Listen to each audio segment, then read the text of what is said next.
பலாத்காரம் செய்து கற்பழிக்கின்ற கொடுமையான ஆட்சி இன்றைக்கு பிஜேபி ஆட்சி மணிப்பூரில் நடைபெறுகின்றது, பீகாரில் நடைபெறுகின்றது. வறுமை, கல்வியின்மை, வேலையின்மை, அப்படிப்பட்ட துன்பத்திலே இன்றைக்கு மிகப்பெரிய கொடுமை ஆட்சி இன்றைக்கு வடமாநிலத்தில் நடைபெற்றுக் கொண்டிருக்கிறது. தமிழகத்தில் தான் இன்றைக்கு மிகப்பெரிய அமைதியான ஆட்சி, அமைதி பூங்காவாக இன்றைக்கு நடைபெற்றுக் கொண்டிருக்க தமிழகம் இன்றைக்கு அமைதி பூங்காவை கெடுக்க வேண்டும், எப்படியாவது இதை கெடுத்துவிட மதக்கலவரத்தை ஏற்படுத்தி இனக்கலவரம் மதக்கலவரம் என்கின்ற பெயரால் ஆட்சியை பிடித்து அதன் மூலம் சாதித்து விட வேண்டும் என்று துடித்துக் கொண்டிருக்கின்றவர்கள் இன்றைக்கு இடம் கொடுத்து விடக் கூடாது.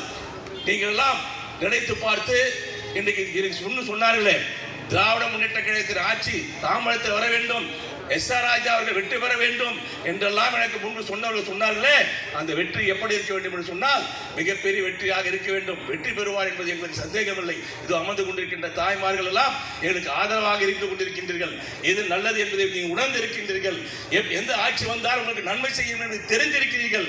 நம்முடைய குழந்தைகள், நம்முடைய பிள்ளைகள் நாளைக்கு எப்படிப்பட்ட வாழ்க்கை வாழ வேண்டும் என்று எந்த ஆட்சி உங்களுக்கு நல்ல திட்டங்களை கொடுக்கும் என்பதை தெரிந்திருக்கின்ற காரணத்தினால் நீங்கள் எல்லாம் நிச்சயமாக அடுத்த ஆட்சி நம்முடைய திராவிட முன்னேற்ற கழகத்தின் ஆட்சி தான் 2026 அமையும் என்பது உறுதி. ஆனால் அந்த வெற்றி தாமரத்தில் எப்படி இருக்க வேண்டும் என்று சொன்னால், தமிழ்நாட்டில் இருக்கின்ற 234 தொகுதியிலும் தாம்பரம் தொகுதிதான் அதிகமான வாக்குகளை பெற்ற தொகுதியாக இருக்க வேண்டும் என்கின்ற எண்ணத்தோடு நீங்கள் எல்லாம் உதயசூரியன் சின்னத்தில் வாக்களித்து வெற்றி பெற செய்து மிக சிறப்பான இதே கூட்டத்தில் இதே இடத்திலே அடுத்த வெற்றி விழா கூட்டத்தை நடத்த வேண்டும் என்று சொல்லி வாய்ப்புக்கு நன்றி கூறி விடைபெறுகிறேன். நன்றி, வணக்கம்.